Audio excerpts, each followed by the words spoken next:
unfortunately, I think when you look at things like divorce rates and stuff like that are much higher amongst entrepreneurs. And I don't know if that's we're difficult or that we are always just demanding more or what, but even just recently I went through divorce and that was the hardest thing I've ever gone through in my whole life. Maybe a little vulnerability into my psyche. I was just inducted into the Silicon Slopes Hall of Fame a couple months ago. And I was backstage about to go up to accept this award, and Josh was there, and Josh was going to introduce me. And I remember I turned to him and I was just like, part of me feels like a fraud because all I ever wanted in my life was for my family to be this great family and to love my wife and my kids. And I was going up to accept an award that in some ways was meaningless to me because it didn't really matter, right? It's like, great, I was great at business, but how did the one thing that I really was working towards that I wanted more than anything, I failed at.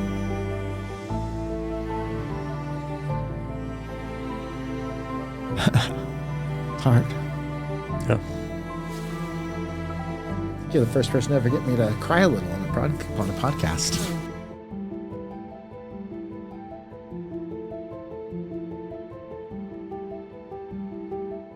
JP, thanks for being here. Hello. Appreciate having you on. we're going to talk about a lot today, but to start us off, you had a co-founder who is a acquaintance and semi-friend of mine, Josh, when you guys built Omniture. I want to talk about who out of the two of you, there's a standing debate, moved the needle for Omniture more. Oh, I don't even know if that's a real fair question to know who moved the needle more. One of the great things about mine and Josh's partnership, for even some of the hard things that there were about it with it, was that we both had crazy work ethic. Like, we were in it to win it. And,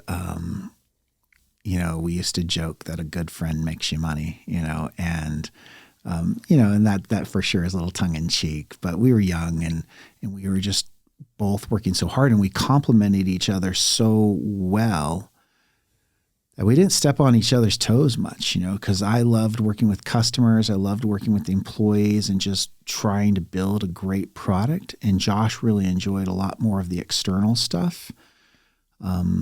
He liked meeting with investors and he liked being out in the world a little bit more. I've always thought of myself as extroverted, and I am extroverted, like when I take the tests, but when I hang out with people like Josh, I feel like I'm actually not, because he likes it so much more than me. I think we were a really great complement. I think a lot of partnerships don't go well because they overlap a little too much. And Josh and I do have a lot of similar skill sets too. Like, I actually think I am decent at sales and things like that too. It's just, I don't enjoy it as much, I think, as what he did. And Josh is extraordinary actually at those things. He does them way better than me. But it made for a great partnership over a lot of years and was for sure a big part of our success. And so that's why I don't think you can say one was better than the other. He for sure got more attention than I did, and that's okay. Yeah. I actually kind of like not having a lot of the attention. Sometimes you feel a little jealous, but when it really comes down to it, like my personality, I kind of like being a little bit more in the background. Yeah.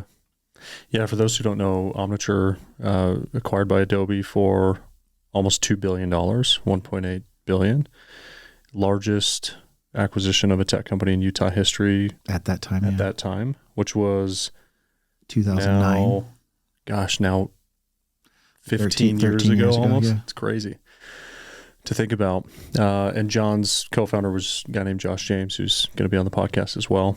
Nice. Which is fun. We've already had Chris Harrington on. I was like, that would have been fun to do it together. I know. Josh and I still do a lot of stuff together. Yeah. Yeah. It's amazing. And I think a lot of people think, me knowing the story intimately personally because of our friendship. Like, I understand the value that you brought to the partnership and really being the executor behind the business. And maybe that's unfair even to an extent because I mean, we're sure, all Josh did a lot. executors, and so was Chris and Brett. Like Totally. Any big business like that, if you don't have the whole team executing on a high level, and I think sometimes it is easy to think that like maybe I was the one who wasn't executing because I was always kind of more the ideas and like that's always been my forte is like being able to take really complicated subjects and topics and turning them into something, that works for everybody. Yeah.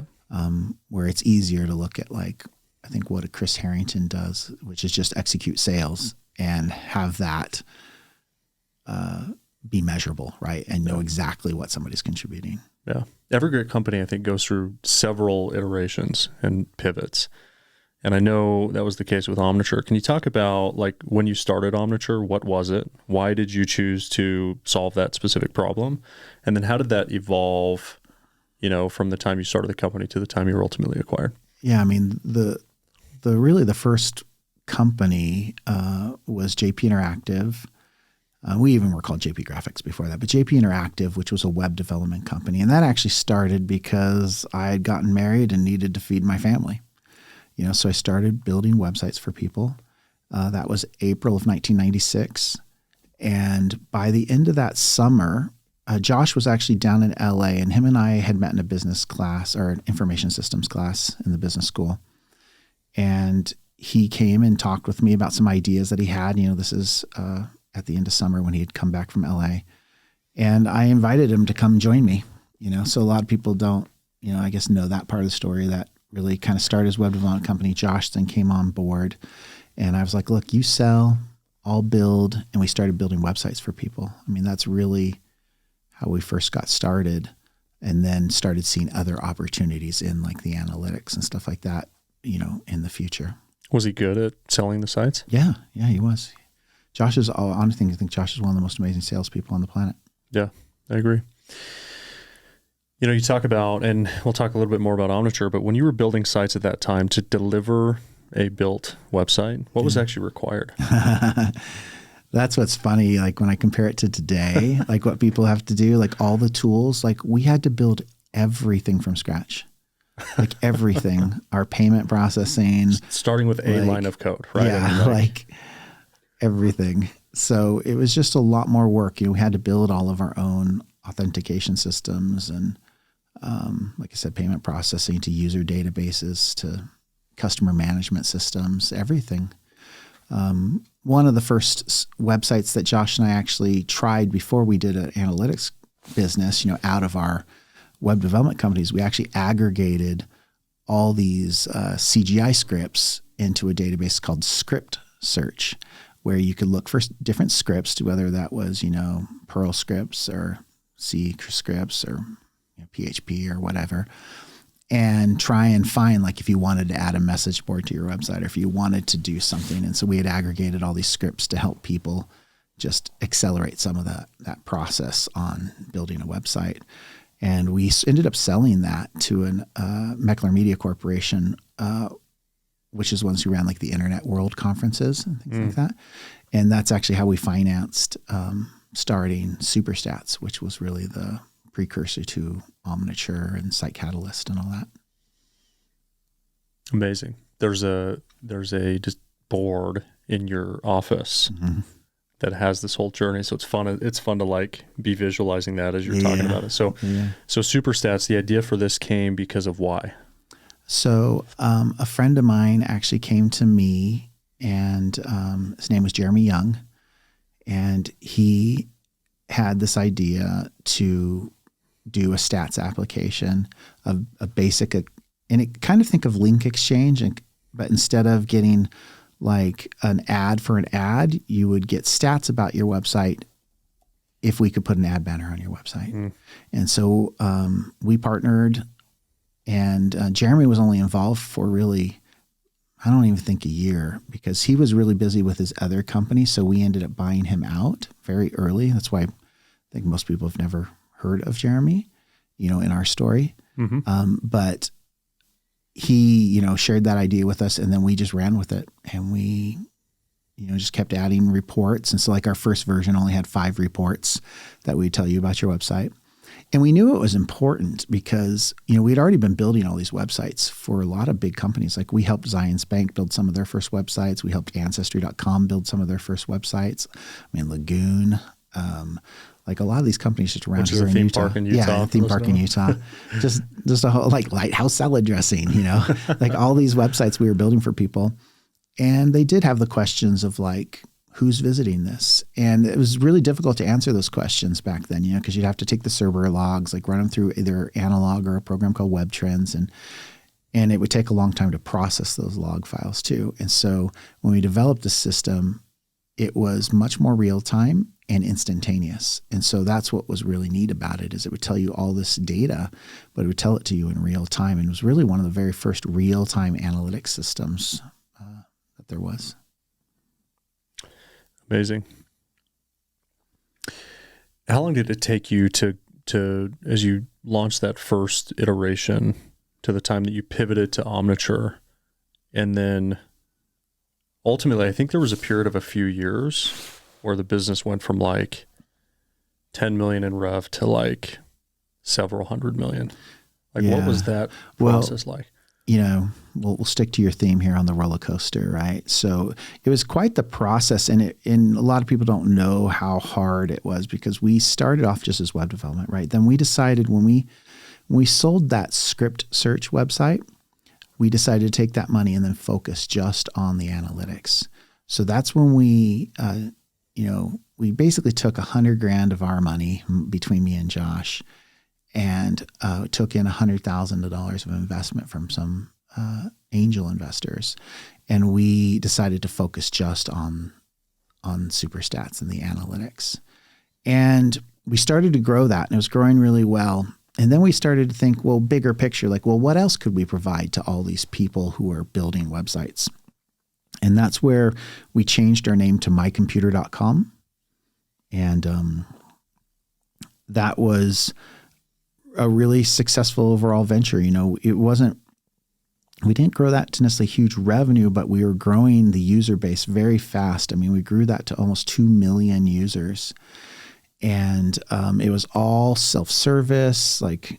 Talk about kind of more modern terms now. It was all product-led growth. It was full SaaS, And our main product was the SuperStats product, but we also had other products. Like you could put a guest book on, or you could do a poll on your website, almost similar to like a super basic version of like a SurveyMonkey or Qualtrics, right? Amazing.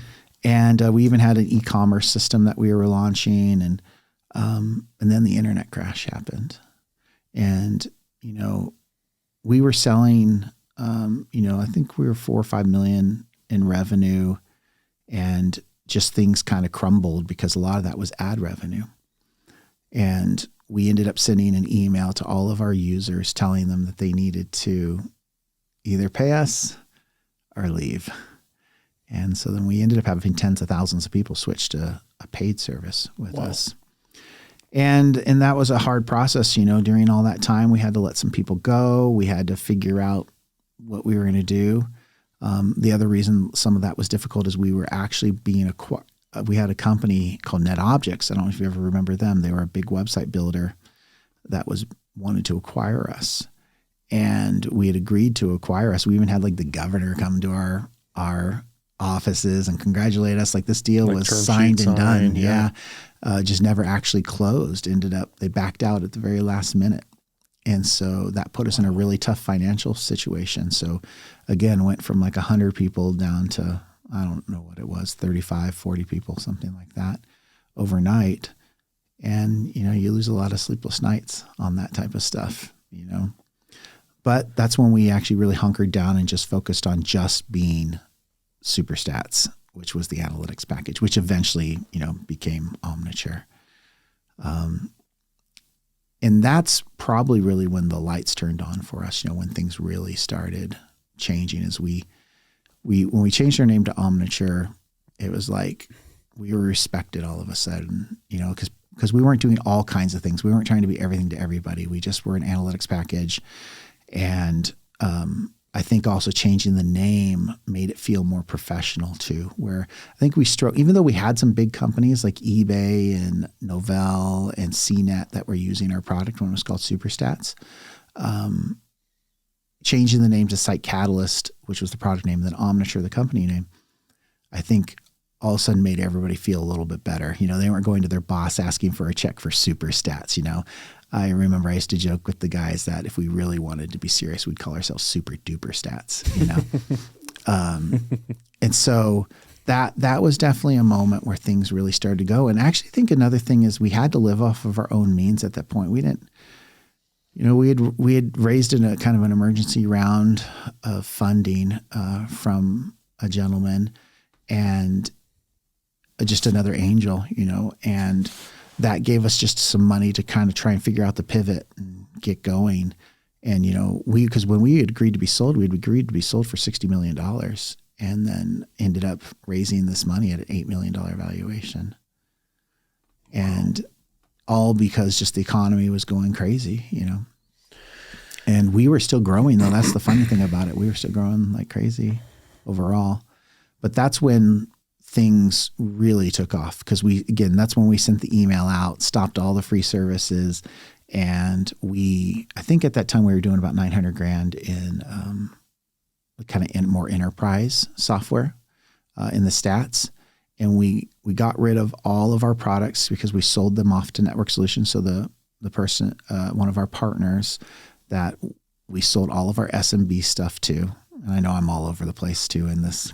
I'm trying to remember stuff back from 20 years ago right now, you know. We sold off that and then focused just on the enterprise, raised that little bit of money. And so now we didn't have the 4 or 5 million in revenue anymore, you know. Well, a lot of that went away with the ads, but we had sold that off to Network Solutions. We focused on just the enterprise. And, you know, that year, I think the first year we did like $900,000. But then the next year we did like 4 million and then, you know, 8 million, then 21 million. And I don't remember the exact numbers, but over doubling every single year all the way until the year we sold. And I don't remember what the exact number was, but I think the year before we sold, you know, we were a public company at that point. I think we were a little over 300 million in revenue and on almost a $500 million run rate at that time. Bananas. What percentage of companies do you think end up taking, and I know it wasn't by design, you not taking that $60 million deal, like it sort of accidentally fell apart, but to me, it feels like most companies, I could even say it about my company, like they just sell too early. They don't have the patience or the fortitude or the timing. I think sometimes they're worried about their businesses too, because I will say I have a lot of friends that when they sell a company, they're like, whoosh, glad I got rid of that hot potato, right? Kind of thing. And I've never felt that way. It was actually, I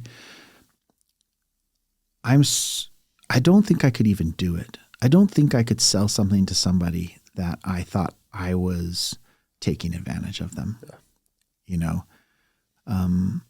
I was really proud of how happy Adobe was with their purchase of Omniture. You know, that they still today think it was one of their best purchases that they've ever made, right? And so for me, I just take a lot of pride in what I build and what I do, and yeah, I mean, Josh and I probably maybe shouldn't have sold, you know, but there was risk in that too, right? We had Google coming in with Google Analytics, giving it away for free. In hindsight, I think we would have done just fine, but we were also at that point 13 years into this thing. You know, we were tired. I actually hadn't been at the company in a daily role for about a year, and that's a whole nother story, you know, on just, you know, working with people is difficult. I had gotten to a point. So when I left after the IPO, so we IPO'd in 2006. I left at the end of 2007, mainly just because I was tired and I didn't feel like I was completely being treated like a partner and a co-founder anymore. And so I just was like, you know, my friendship with Josh and my friendship with Brett and my friendship with Chris and everybody else is more important to me than being here. And so I just thought, you know what, I'm just going to back out and just be friends. Otherwise, I felt like everybody's egos was getting really big. And like, if I stayed, I wouldn't leave with those friendships. Because, at that point I'd made plenty of money. It's not like I needed more money. Yeah. I've never been that guy who's like, I got to be a billionaire or something like that. Like, I mean, even now with what I made, I don't really spend all the money I make every year, Yeah. So I think overall, I try and live a somewhat normal lifestyle, If you had to boil it down to like one thing to put a bow on talking about Omniture, what did Omniture do? Like, for a company to go from 0 to several hundred million in revenue is like, the odds are like very as hard. close to 0 as possible. What do you boil that down to? I do think a lot of that is grit. Like, Josh and I just always were figuring out. And I will also say I am tenacious when it comes to wanting to please people. It's actually even a flaw for sure for me, where I'm a people pleaser. Yeah. But when that comes to my customers, I'm like trying to figure out how to help them, how to make them happy.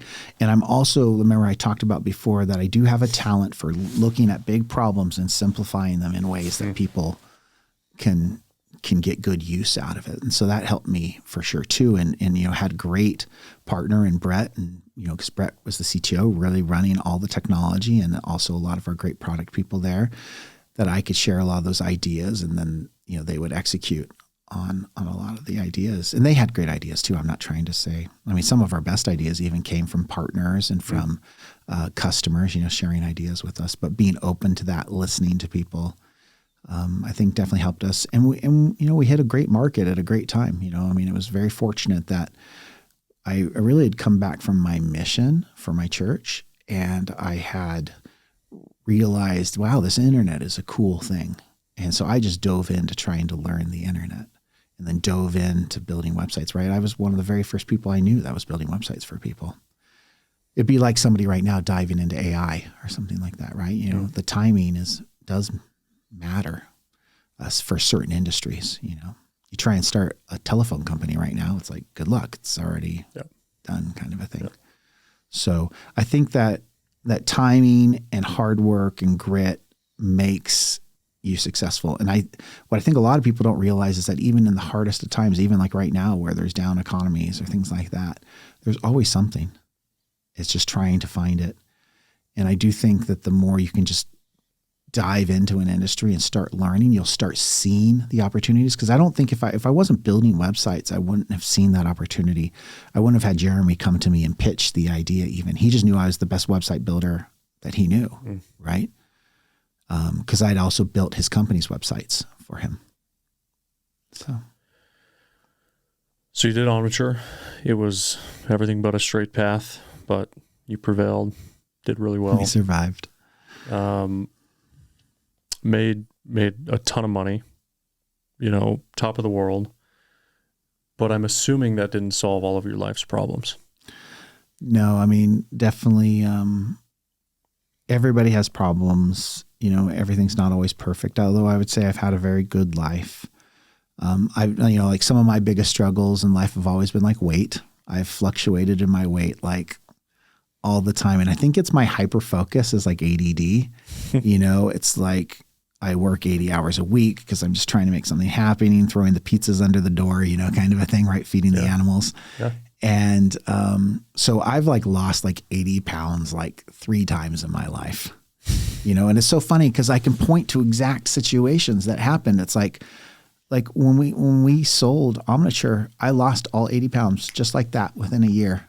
I was just back to a good healthy weight because I had time to start doing my walks and, go into the gym Thinking and about what you're eating, watch what I'm eating. Yeah. But like when I get super hyper focused in work, a lot of that just starts failing. And then, there's definitely been times in my life too where like my personal relationships were struggling, where I've seen myself gain weight and stuff like that. Cause I comfort myself that way, that extra blizzard is just a little too good. Right.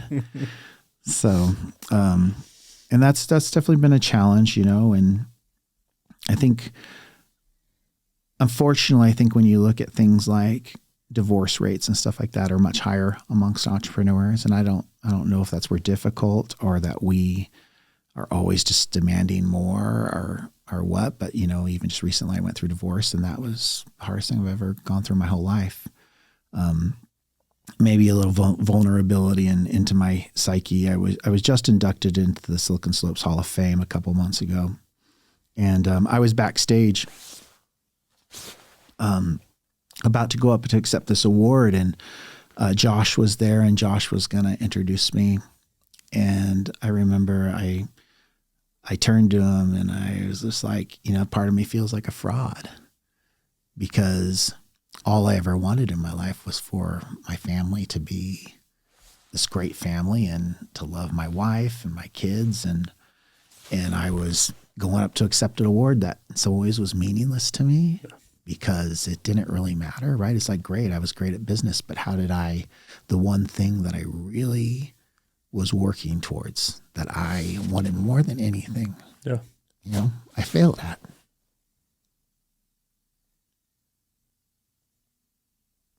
It's hard. Yeah. I think you're the first person to ever get me to cry a little on a podcast. But I think there's those tough times too where you have to realize, and I am grateful that Heidi and I have a great relationship right now. She's married to a really great guy, Dan, and we're co-parenting so well, and I care about them all, but it still makes you sit there and reflect, like, what was the goal? What were you really trying to accomplish? Because I think so many of us do work hard under the premise that we're doing this for our families and making sure that we're really paying attention to that and don't get caught up in I'm really doing it to, get myself on the cover of Forbes or whatever it is. Are we lying to ourselves? Are we confused? What is it? Because I went through this too, and it required me nearly losing my wife in actually losing her to death to finally wake up and go, oh, wow, like I got to change. Yeah. But not everybody has that opportunity where they're almost taken and they get it. So I feel like I have this unfair advantage to learning that. But most founders, they don't. And so it leads to things like divorce. So like, what do you say to founders? And I wouldn't say that like my divorce was just because of business. I don't think it was just because I actually tried really hard. Like I really tried to never work weekends, even though I'd put in 12-hour days during the week. I tried to kind of keep it bottled up there at work, and then have time on the weekends with kids and family. But I don't know. I think it's that self-reflection that you have to figure out what your path is because there's no answer for each individual person, They need to figure out what their goals are. I think it's really good to try and write some results down, like where do you want to be, right? And what do you want your results to be? And then try and drive towards those. And I'm doing that right now. Like as I've been, back dating and figuring that out, I've even into the last 2 months, I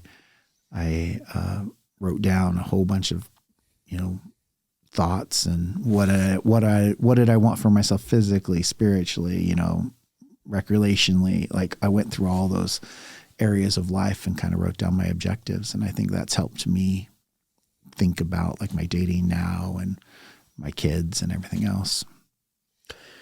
I know one thing you're really passionate about is music, and you have one of the most insane music studios I've ever seen, and I'm not like in the industry, so I don't know, but it feels like truly a world-class studio that you've built at your office garage man cave thing, which is amazing.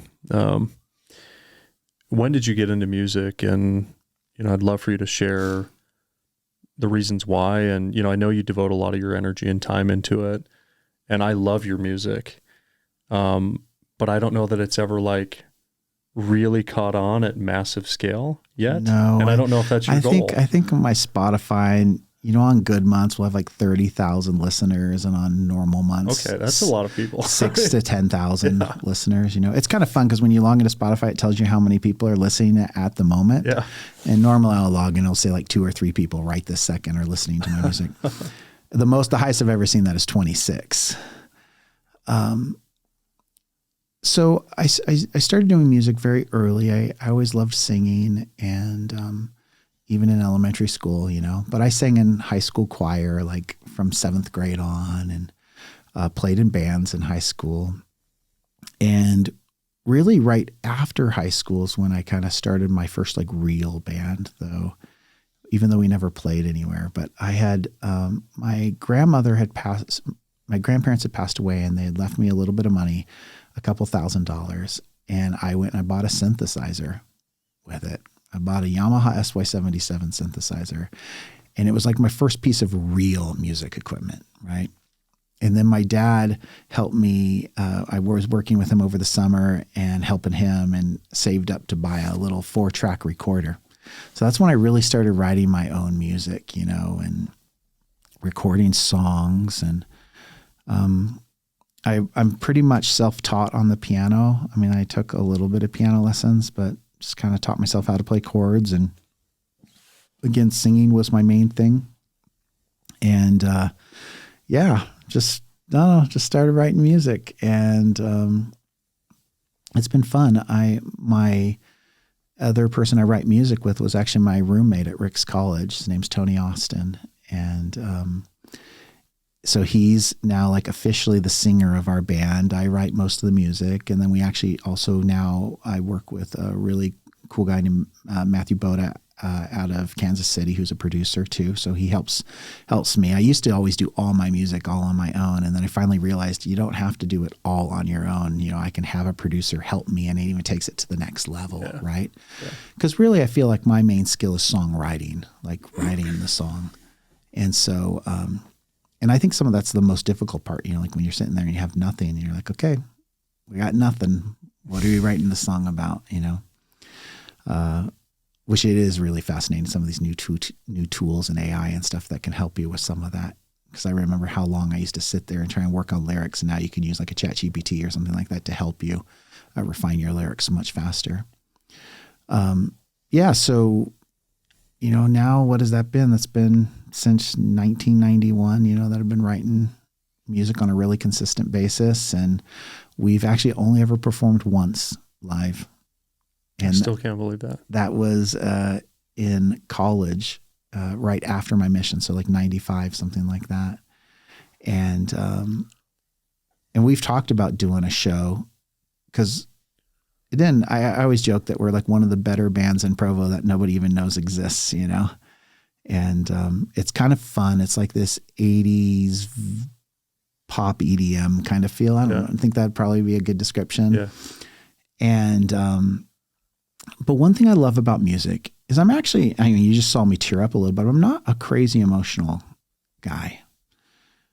I'm very logical overall. I definitely care tremendously about people, but like for me, actually crying or things like that doesn't happen very often. And so maybe that's more it. I don't cry, but I actually am emotional. Like I really do care a lot. I have tremendous empathy for people. But music is a way that you can kind of like bare your soul and talk about things, and it's an outlet. Like if you look through some of my favorite songs on like my Spotify playlist, they're all going to be like these really sad, emotional songs, like singer-songwriter that just gets you, and I just think they're so beautiful. Like I really care about the lyrics when I'm listening to a song.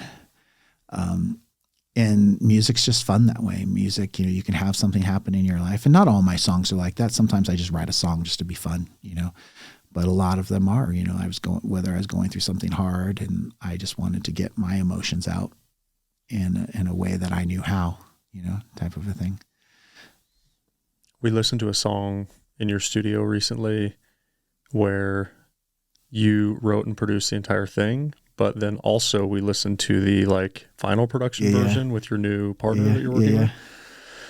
And both were amazing, but I think the whole group was like, we actually like the one that you did, right? Yeah, So yeah. I'm sure it like depends. You can tell that when he takes it, like there's a level of polish Yeah, yeah. that gets on it where it's Yeah. like, okay, this is like radio ready, Yeah, yeah. but like the rawness and And that's what we were feel trying of, to do with that. Yeah, I do get that a lot. I have a lot of friends who've asked me even like release a copy of your album of all the originals Yeah. because my production life cycle that I do is I normally write just on the piano first. That's where I start. I'll just literally sit at the piano and play. And then I move over to my synthesizers and I'll start doing an arrangement on the synthesizers. And that's where we'll record the demo, basically. I then take that demo and I send it to Matt, and Matt will work on music production and send me back things asking if I like it. And like you said, I have a lot of people that really like my demos because I'm decent at that. And but it's much more acoustic and more just band feeling than the pop production that comes back from Matt. And Matt's very talented that way. So I have about half the people that like the one better and half that like the other one better. Yeah. And it's just, I actually like doing them both. It's really fun. How long does it take to produce a song? Start to finish? Well, for me to get it to like my demo phase, it can be as short as maybe 4 hours from nothing to the song. Written and everything. Yeah, written and recorded. That's about probably the shortest I've done. Wow. For sure in a full day, I can have a song done. And then normally Matt takes a day or two and then record vocals on top of that. That's and way stuff. faster than I expected. Yeah, well, it's just because I'm not that picky about everything. It's just fun, right? So lots of times I remember, so we also every now and then work with a guy named Kyle who helps us with some vocal production, and he'll like coach me and Tony on some of our singing and helping us mix the vocals, and he'll have us like sing a line like 50 times and we're like, okay, Kyle, that was fine. Like, I don't want to sing that line again. You know, I don't even care that it's good or not good, you know, type of a thing. So I think the problem is when you have like a Justin Bieber or somebody, well, one, they sing a lot more, right? So he's way more just ready. And then, but they'll work on a song for weeks, you know?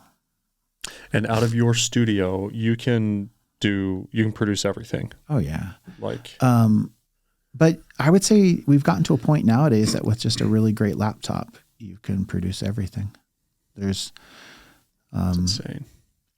Like one of my latest songs, I actually wrote in a hotel room. I was golfing in Florida and I wrote the song while I was just at night. I was sitting in my room by myself. So I just wrote a song and, had basically the full rough draft just sitting in the hotel room. I did come back in the studio and redo the vocals because that wasn't a great place to record vocals. But the music composition, because it's all just on the computer, is easy. Insane. So no longer, I mean, it's probably similar to everything, similar to doing a podcast or running a business or building a website, right? Like everything's become so simple, but like your studio, I mean, what does it cost to build a world-class studio like that? Are we talking $1 million? Are we talking a couple $100,000? I probably have $500,000 into that. Yeah, that's serious, but that's not required at all. Not at all. If you want to do music. I mean, most of that's just the cost of the room and the fact that I put $80,000 of leather walls on part of my walls and stuff like that. You know, it's like, it was more just I wanted a vibe in that space. Yeah. More than, and I do have a lot of soundproofing and double and triple walls and all these other kind of things that just make that, like the door on that room is 800 pounds. It's a lead door. And when it closes, it has a seal that drops, you know, to make it even more quiet from the outside. Even though it doesn't feel that way, you pull open the door, it feels like a normal door. Can we talk about the garage in which this studio exists? Yeah. Where did you get the idea for the garage? When did you build it? Tell the audience like what it is to you. So the garage is just after I finished Omniture, I just needed a place to hang my hat, right? And I had a little office that I first went to that was just a little like 4,000 square foot office. And then ended up buying another office building and moved into the top floor of that. But the whole time I was kind of wanting to do something cooler and a place to be able to entertain some people. And so then I came up with this concept of building the garage. And I was like, oh, I can store cars in it. I can host parties in it, and not have to have people come to my house, and because I'd have a lot more parking, it's not like you can have 300 people come to your house. Like, what do you do with parking? Yeah. So I basically bought an office building, or half of an office building. It was condominiumized. It was a warehouse, and I turned it into this super cool garage. And I know when people just hear that term, they're not going to imagine what it is, because it's way more than that. Like, I put a full day spa in it. I put a recording studio in it. We have an arcade, pool tables, and it's super modern and really cool feeling. It's a very finished space. It's not like it's a garage that way. And what's nice is, like, I can pull out the cars, and I have full dance club lights, and but it comes in handy for business too. Like, I let Observe Point, which is the company I'm CEO of at right now, I let them come and do like their company events in there. Yep. And I just hosted the Provo City School District. They did like an entrepreneurship competition. Oh, nice. We just hosted that last week there. I hosted my kids' middle school talent show, an elementary school talent show there at the garage, So there's a lot of, it's because my kids go to a little private school, so they don't have a gym, and it's actually walking distance to my garage. So there's just been a lot of great uses, and I try and use it for charity events, for things I believe in. And it's been a really great place. And I do have about 4 people who work inside of there full time, but they're like my family staff running my family office. Yeah. So, yeah, I mean, it's understated, and hopefully we'll do like a clip and show some photos if that's okay. But the garage is every man's dream is what the garage is. I mean, it's 20-foot roll-up bay doors, at least 20-foot roll-up bay doors. John's got all of his cars there. He's got a crazy car collection. He has a studio in there. He's got the day spa. There's a slide in there that you can slide down. That's really cool. You've got I think the day spa upstairs is the one that always shocks people, because you walk down the hall and there's water down the hall. Water flow. I mean, literally like lights everywhere. Is very, very well thought out. Yeah, that was fun. So that was done myself designing most of that, along with a company called Method Studios out of Salt Lake, and they did a great job working with me. Yeah, they killed it. With that, you host a lot of parties, and your parties are, some of the best parties like ever, but certainly in Utah. I only sometimes get complaints sometimes because I host pretty dry parties. So I don't think so. Really? I think people just get used to that, like where I don't drink, and I kind of hate all the craziness that sometimes happens with alcohol. Yeah. So I don't really include alcohol in most of the things I do. Okay. I understand where you're coming from now, but they're really fun. I mean, we had one. Oh no, they're super fun. I was just saying that maybe is the only complaint sometimes I get on parties. Yeah. There's not a lot of booze. Sorry. It's just dry from an alcohol perspective. Yeah. But look, they're amazing. Why did you, I mean, I don't actually see you as like a super extroverted person myself. But like you do at least a few of these parties a year, 2 or 3 that I get invites to. Yeah. And we come to the ones that we can from Arizona. People will fly in. I mean, we fly up from Arizona to come to these things because they're that good. And like some of your Halloween ones. So talk about like your love for hosting hundreds of people. Yeah, I think I like keeping in touch with my friends. And so it makes it a way that I can have a couple events a year where I can see everybody, because you can't go do lunch with 500 people throughout the year, right? And I don't know why I've always liked it. I think I also like the creative part of it. So it gives me a creative outlet, especially my Halloweens. But yeah, it's kind of funny, because if you actually watch me at the party, this is where I've actually done a lot of introspection, because I think I thought I was a lot more extroverted than I am, because I normally will go and I'll like hide under the, in the under the stairs is where like all the equipment is, and I know where to find you. Yeah, I'll sit down there, and I don't really get out and socialize a ton. I think I do get energy, and that's probably why I am technically extroverted, because I do get energy from it, but I don't really like the spotlight on me a lot. And so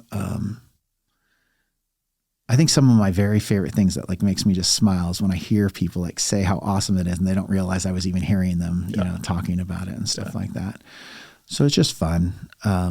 Halloween is definitely one of my favorites. I throw a big Halloween party every year, and it's not even really a Halloween party. It's just for whoever is coming by trick or treating, right, on Halloween. I have turned it into a multi-day event because I've had so many people. Like last year, I had 5,000 people come, and What?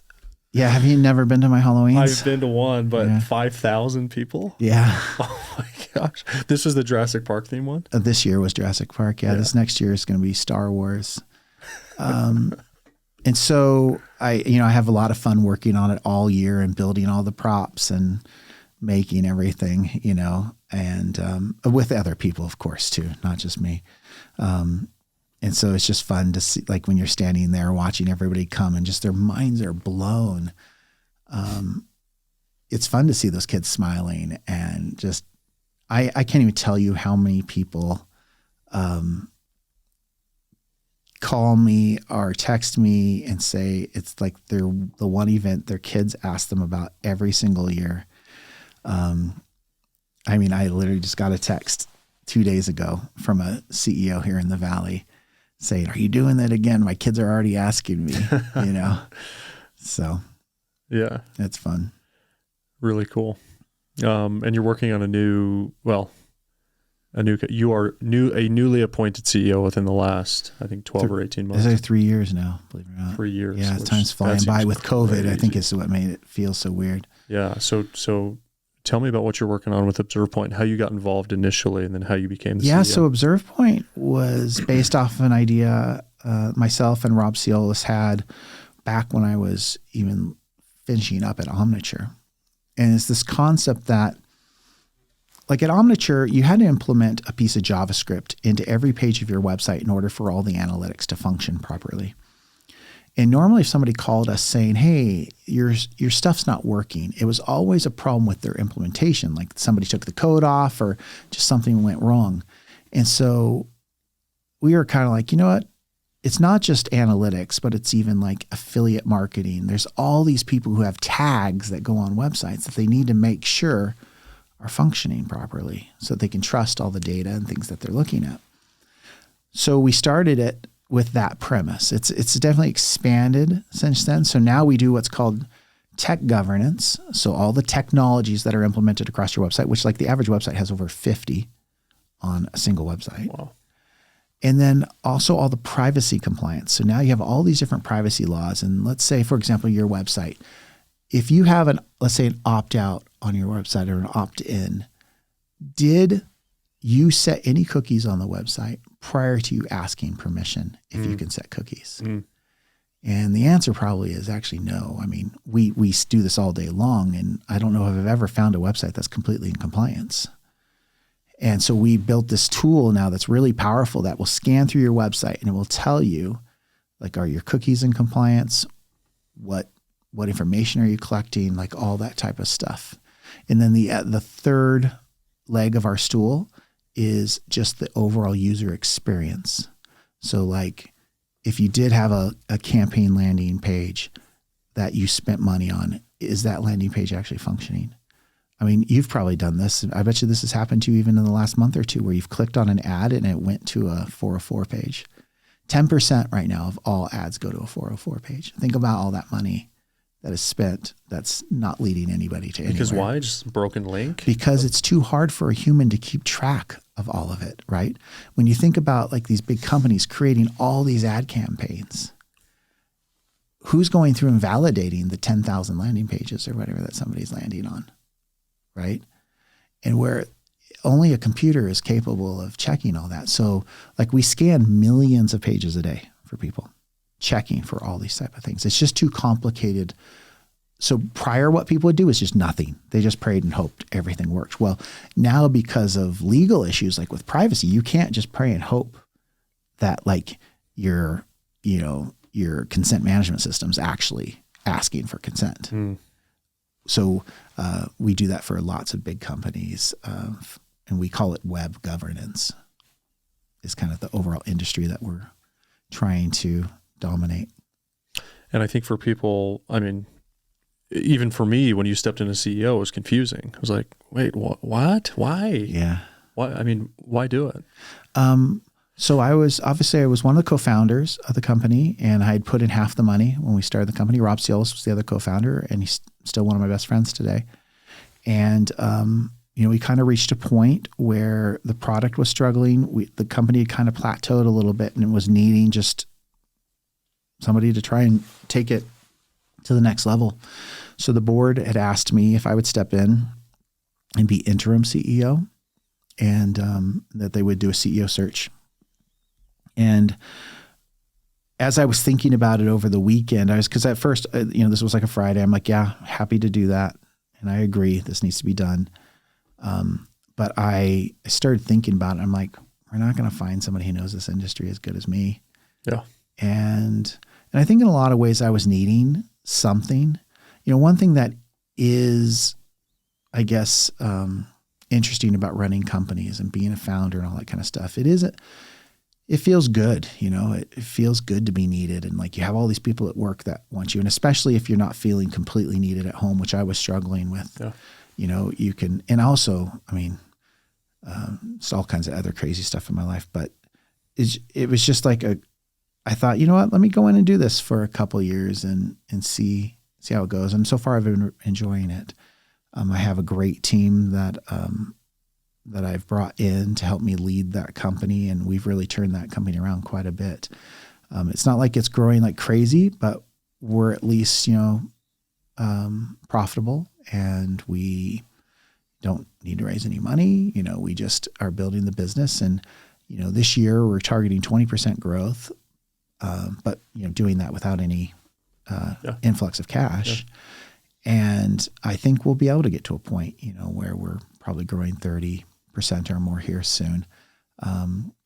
Ultimately I'd love to get back to a 50% growth rate, but I've been focused this last 3 years on working on just product. Like, we got to get product. And I finally filled in the very last part of my executive team with a new CTO just 6 months ago. And that's been just amazing. And, so we finally have the team. We finally have, even the markets. Like, I think a lot of the markets weren't even ready for us. Like, I was so deep into it with Omniture, I thought everybody was more sophisticated. And then I started to realize people don't even know how their websites work.